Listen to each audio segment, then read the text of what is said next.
BCJAC state coordinator Sathyaraj Goud గారు మనతో పాటు ఉన్నారు. హలో సార్, నమస్తే. నమస్తే అమ్మ. సార్, మీరు ఏదైతే బీసీ, ఎస్సీ, ఎస్టీ వర్గాల వారికి అండ్ ఆ స్టూడెంట్స్‌కి సపోర్ట్‌గా నిలిచి ఈ పాత బకాయిలన్నిటిని కూడా మేము మొత్తం క్లియర్ చేస్తామని చెప్పి గవర్నమెంట్ వచ్చింది. బట్ ఈ రోజున పట్టించుకునే పరిస్థితి లేదు అని చెప్పేసి కూడా ఈరోజు రౌండ్ టేబుల్ సమావేశం చేయడం జరిగింది. సో దాని గురించి చెప్పండి. ఈరోజు సోమాజిగూడ ప్రెస్ క్లబ్లో విద్యార్థి సంఘాల నాయకులు, బీసీ జేఏసీ నాయకులు అందరు కూడా ప్రభుత్వానికి ఒకటి డిమాండ్ చేస్తూ ఉన్నాము.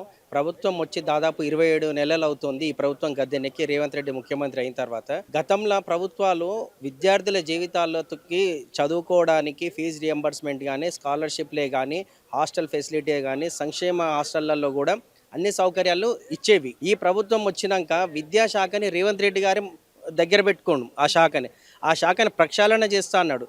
ఇప్పటివరకు ఆ శాఖని ప్రక్షాళన చేయలేదు. ఆ శాఖకు రావాల్సిన ఫీజు రియంబర్స్మెంటే కానీ, స్కాలర్షిప్లే కానీ అన్ని బకాయిలే ఉన్నాయి. ఇప్పుడు ఎగ్జామ్స్ పీరియడ్లో కాలేజీ యాజమాన్యాలు హాల్ టికెట్లు ఇస్తలేవండి.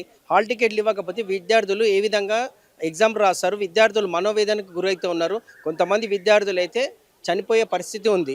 ఈ విద్యార్థుల మరణాలకి రేవంత్ రెడ్డి బాధ్యత వహించాలి. విద్యాశాఖకు సంబంధించి ఎటువంటి అంటే ఎవరిని కూడా నియమించకపోవడంపై అసలు కారణం ఏంటంటే, విద్యాశాఖ ఎవరిని ఎందుకు నియమిస్తలేడు అనేది రేవంత్ రెడ్డి గారే చెప్పాలి.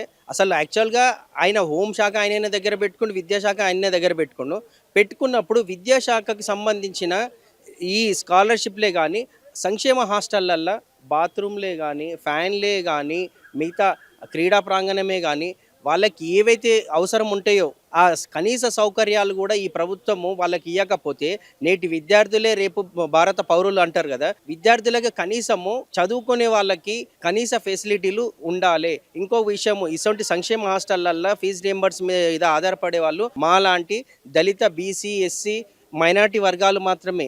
వీళ్ళ మీద ఈ ప్రభుత్వాలకి, ఎందుకంటే వీళ్ళు చదువుకుంటే రేపు మమ్మల్ని క్వశ్చన్ చేస్తారేమో, వీళ్ళు చదువుకుంటే ఏమన్నా ఇబ్బంది చేస్తారేమో అని ఆలోచన చేస్తూ ఉన్నారు. కానీ రేవంత్ రెడ్డి గారికి మేము ఒకటే రిక్వెస్ట్ చేస్తున్నాం, విద్యార్థుల జీవితాలతో ఆడుకుంటే మీ ప్రభుత్వాలు పునాదుల కంచు కూలగొడతాము. విద్యార్థులే ఈ రాష్ట్రాన్ని నిలబెట్టింది విద్యార్థులే. తెలంగాణ రాష్ట్రం తెచ్చుకుంది కూడా విద్యార్థులే. ఆత్మ బలిదానాలు చేసింది విద్యార్థులే. ఈ విద్యార్థులు తలుచుకుంటే ఏమైనా చేయగలుగుతారు. విద్యార్థులను విస్మరించకండి. విద్యార్థులకు కావాల్సిన కనీస సౌకర్యాలను ఇవ్వండి. విద్యార్థులకు రావాల్సిన రియంబర్స్మెంట్, స్కాలర్షిప్లు కంపల్సరీ ఇవ్వాలి. అతి త్వరలోనే విడుదల చేయాలి. విడుదల చేయకపోతే విద్యార్థులకు హాల్ టికెట్లు లేకపోతే, యాజమాన్యాలు హాల్ టికెట్లు ఇవ్వకపోతే విద్యార్థులు చదువుకోలేరు, ఎగ్జామ్ రాయలేరు. విద్యార్థులు మనోవేదనకు గురవుతూ ఉన్నారు. ఒక చిన్న ఉదాహరణ చెప్తాం మేడం. ఒక క్లాసులో 40 మంది పిల్లలు ఉంటే ఆ 40 మంది పిల్లలు ఒక ఇద్దరు ఎగ్జామ్ కాలేజ్ ఫీజు కానీ, స్కూల్ ఫీజు కట్టకపోతే లేచి నిలబెట్టి టీచర్ అడిగితే చనిపోయిన ఘటనలు ఎన్నో ఉన్నాయి. అంటే మిగతా విద్యార్థుల ముంగట నన్ను నిలబెట్టింది టీచరు, నన్ను క్వశ్చన్ చేసింది, మీరు ఫీజు కట్టలేదని నిలదీసింది, షేమ్ అనిపించింది అని చెప్పేసి చనిపోయిన ఘటనలు ఉన్నాయి. ఇవాళ మీరు సంవత్సరాలు విద్యార్థులు చదువుకుంటే హాల్ టికెట్లు ఇప్పించకుండా, వాళ్ళకి రియంబర్స్మెంట్ ఇవ్వకుండా, అటు కాలేజీ యాజమాన్యాన్ని మీరు ప్రెషర్ చేయరు. హాల్ టికెట్లు ఇవ్వాలి, హాల్ టికెట్లు రియంబర్స్మెంట్ కోసం దీన్ని లింకుగా పెట్టొద్దు, విద్యార్థుల జీవితాలతో ఆడుకోవద్దని చెప్పేసి అట్లా సర్క్యులర్ పాస్ చేయాలి. లేదంటే ముందుగా రియంబర్స్మెంట్, స్కాలర్షిప్లు అన్నా ఇవ్వాలి. ఏది ఇవ్వకుండా ఇంత సతాయించి విద్యార్థులతో ఆడుకుంటే బిడ్డ రేవంత్ రెడ్డి ఖబర్దార్, నీకు చెప్తా ఉన్నాం. ఇంకా 2-2.5 సంవత్సరాలు నువ్వు ముఖ్యమంత్రిగా ఉంటావు. నువ్వు ఇప్పటికైనా సరే సోయి తెచ్చుకొని, నువ్వు విద్యార్థి నాయకుడు అన్నావు కదా, నువ్వు కూడా నేను గవర్నమెంట్ హాస్టల్లో చదువుకున్నా, గవర్నమెంట్ స్కూల్లో చదువుకున్నా, ఏవి కాలేజ్లో చదువుకున్నా అన్నావు కదా. నీకు విద్యార్థుల సమస్యలు నీకు తెలుసు కదా, విద్యార్థుల బాధలు తెలుసు కదా, విద్యార్థులు ఏ పరిస్థితులలో ఉన్నారో తెలుసు కదా. నువ్వు ఎందుకు ఇంత నిర్లక్ష్యం వహిస్తూ ఉన్నావు? నువ్వు నిర్లక్ష్యం వహించకు. దయచేసి చెప్తా ఉన్నాము, విద్యార్థుల జీవితాలతో ఆడుకోకండి. కావాల్సింది 8,000 కోట్ల రూపాయలు ఫీజు రియంబర్స్మెంట్ బడ్జెట్ని విడుదల చేస్తే అయిపోతుంది.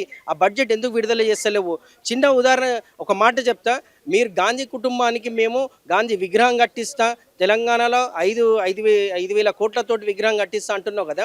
అదే 5,000 కోట్ల రూపాయలు ఫస్ట్ అయితే విడుదల చేయి. నీకు బీసీ విద్యార్థుల పైన, హాస్టల్ విద్యార్థుల పైన చిత్తశుద్ధి ఉంటే విడుదల చేసి చూపి, నీ చిత్తశుద్ధిని చూపియాలి కదా.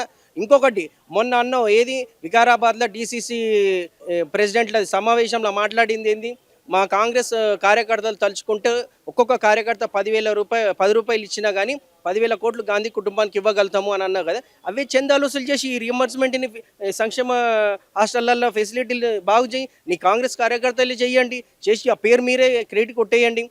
అట్లా చెయ్యరు. అవసరం ఉన్న ఏమో చెయ్యకుండా గాలి మాటలు కల్లిబొల్లి మాటలు మాట్లాడతారు. గతంలో ఇదే చేసినాం, కామారెడ్డి డిక్లరేషన్ ద్వారా 42% రిజర్వేషన్ ఇస్తాని బీసీలను మోసం చేసినాం, గద్దెనెక్కినాం, ఇప్పుడు అదే చేస్తూనే ఉన్నాం. మీకు ఖబర్దార్ అని చెప్తున్నాం, అల్టిమేటం జారీ చేస్తున్నాం. ఇంకొకసారి ఇలాంటి చేస్తే విద్యార్థుల పాలిట మీరు ఒక శాపంగా మారిపోతుర్రు. విద్యార్థుల జీవితాలతో ఆడుకుంటుర్రు.